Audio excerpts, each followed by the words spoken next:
3 year practice rule सोच के अगर तुमने भी अपनी पढ़ाई पॉज कर दी थी या फिर तुमने ही जुडिशरी का सपना छोड़ दिया था, तो अब इस रूल के हटने के बाद स्टार्ट कैसे करें इस चीज के लिए परेशान हो तो ये वीडियो तुम्हारे ही लिए है। कैसे शुरू करना है मैं बताती हूँ। सबसे पहले ये डिसाइड करो कि तुम किन स्टेट्स के लिए एलिजिबल एलिजिबल नहीं, तुम किन स्टेट्स को प्रेफर करोगे। क्योंकि बात सिर्फ जज बनने की नहीं है, बात ये है कि तुम किस स्टेट में अपना करियर, अपना एक 30 साल का लंबा लाइफ स्पैन बिताना चाहते हो। तो चूज योर स्टेट्स वाइजली। ठीक है। स्टेट्स ऐसे चुनना जहाँ पे जो लैंग्वेज तुम बोलते हो वो लैंग्वेज हो। हिंदी है तो हिंदी, इंग्लिश है तो इंग्लिश। तुम अगर गुजरात से हो तो गुजरात स्टेट ऑब्वियसली होगा ही। तुम अगर मराठी जानते हो तो महाराष्ट्र तुम्हारे लिए एक अच्छा स्टेट है। तो इस हिसाब से अपने लिए स्टेट्स चुन लेना। ये नंबर 1 स्टेप है। नंबर 2 स्टेप है कि once you have decided your state, और एक बार में तुम कितने स्टेट्स की तैयारी कर सकते हो, 4 से 5 हो सकती है।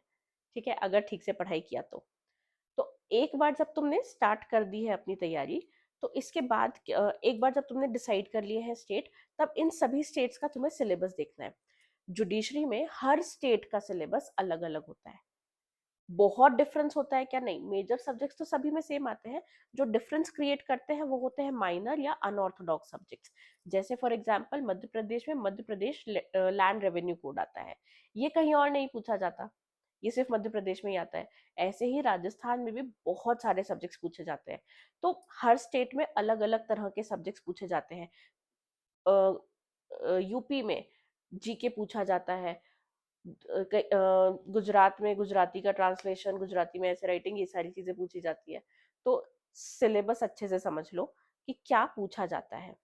अब जब तुमने अपने स्टेट्स चुन लिए हैं तो अब इसके सिलेबस में से सबसे पहले ये डिमार्केट कर लो कि कौन कौन से कॉमन सब्जेक्ट्स है और कौन कौन से मेजर सब्जेक्ट्स है।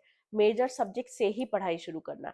कई बार स्टूडेंट्स क्या करते हैं कि माइनर सब्जेक्ट के पीछे भागने लगते हैं, मुझे ये भी करना है, मुझे ये भी करना है, मुझे ये भी करना है, मुझे ये भी करना है, और इस चक्कर में वो अपने मेजर सब्जेक्ट्स पे फोकस नहीं कर पाते, जबकि मोस्टली सिलेबस जो आता है वो मेजर सब्जेक्ट से आता है।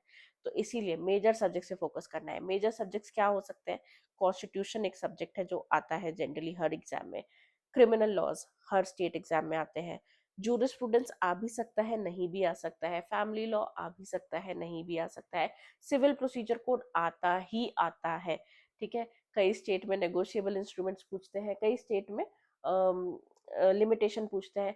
तो ये जो छोटे छोटे सब्जेक्ट्स है ना, नेगोशिएबल हो गए या फिर लिमिटेशन हो गए, इनको पार्ट 2 ऑफ योर प्रिपरेशन के लिए रखो। पहले पार्ट में तुम्हें सिर्फ मेजर्स पे ही फोकस करना है। मेजर सब्जेक्ट्स क्या तुम सिर्फ किताबों से करोगे तो हो जाएगा? नहीं। जुडिशरी की तैयारी में अगर तुम्हें बेयर एक्ट अच्छे से नहीं आता तो प्रिपरेशन अधूरी है। बेयर एक्ट रटने की जरूरत नहीं है, लेकिन जब आप बेयर एक्ट बहुत अच्छे से समझ जाते हो ना, तो पता है आपको रटने की जरूरत पड़ती भी नहीं है। You understand it word by word.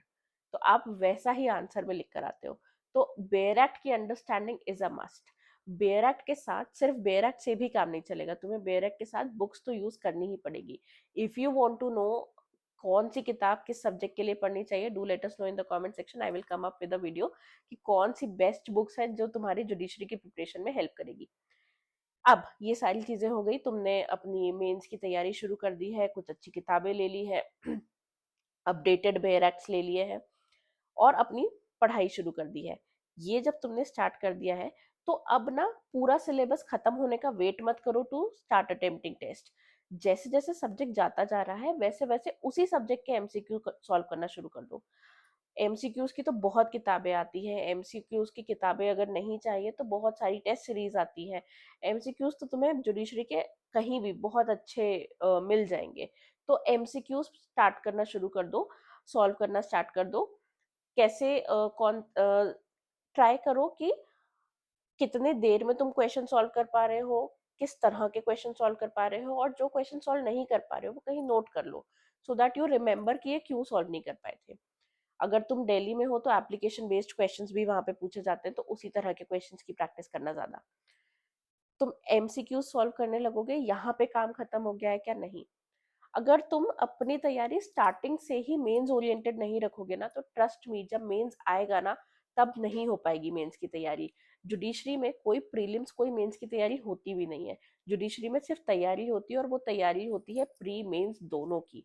तो अपनी तैयारी स्टार्टिंग से ही मेंस ओरिएंटेड ही रखो। मेंस अच्छे से समझ में आ गया ना बेटा, तो प्री तो निकल जाता है। मेंस की अच्छी तैयारी कैसे होगी? जैसे जैसे तुम टॉपिक्स पढ़ते जा रहे हो, तुमने प्रीवियस ईयर पेपर्स तो देखे ही है, प्री के भी देखे हैं, मेंस के भी देखे हैं। मेंस में जो टॉपिक तुम्हें रिपीटेडली आता दिख रहा है, उस टॉपिक पे एक आंसर लिख के देखो। उस आंसर को इवेलुएट कराओ, अपनी फैकल्टी से करा सकते हो, अपने किसी सीनियर से करा सकते हो, ऐसे सीनियर से करा सकते हो जो जुडिशरी की तैयारी कर रहा है, जिसने मेंस दिया है, मेंस निकाला है। मेंस की जुडिशरी की mains answer writing is an art, ये तुम्हें पता होना चाहिए। ये एक ऐसी चीज है जिसको तुम्हें सीखना पड़ेगा, ठीक है? This you have to learn. And पता है बहुत आसान है, इतना डिफिकल्ट है नहीं। I have qualified mains 3 times, and mains answer writing कैसे करी जाती है, अगर वो पैटर्न एक बार समझ जाओगे ना, तो हर आंसर लिख पाओगे, अगर तुम्हें कंटेंट आता हो उसका। तो फोकस ऑन द कंटेंट, किस तरह से उसे फ्रेम करना है वो तो सीख ही जाओगे, लेकिन कंटेंट पे तुम्हें बहुत फोकस करना है। तुम्हें अपने हर आंसर में जजमेंट्स लिखने हैं, तुम्हें अपने हर आंसर में सेक्शन नंबर डालने हैं। तो इसकी प्रैक्टिस डे 1 से ही स्टार्ट रखना, इसको लास्ट मिनट के लिए रख के मत रखना।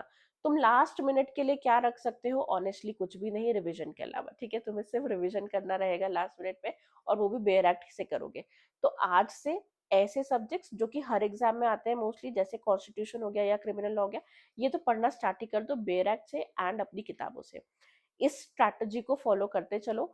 जैसे ही एग्जाम आएगा, तुम्हारे पास एटलीस्ट 1-2 सब्जेक्ट्स ऐसे हो जाएंगे जो तुमने पढ़ लिए हैं। तुम ऑलरेडी एक एज लेके चलोगे बाकियों से। तो अपनी तैयारी आज से शुरू करो, लेकिन ऐसे अंधाधुंध तैयारी नहीं करनी है, फोकस्ड तैयारी करनी है, ठीक है? प्रॉपर एफर्ट्स डाल रहे हो तो सही जगह एफर्ट्स डालो। तो आज ही सिलेबस खोलो, सिलेबस के बाद ये चेक करो कि कौन से सब्जेक्ट्स ऐसे हैं जो कॉमन है, और उनकी तैयारी से शुरू करो। बुक्स का वीडियो चाहिए हो तो मुझे कमेंट सेक्शन में बताना।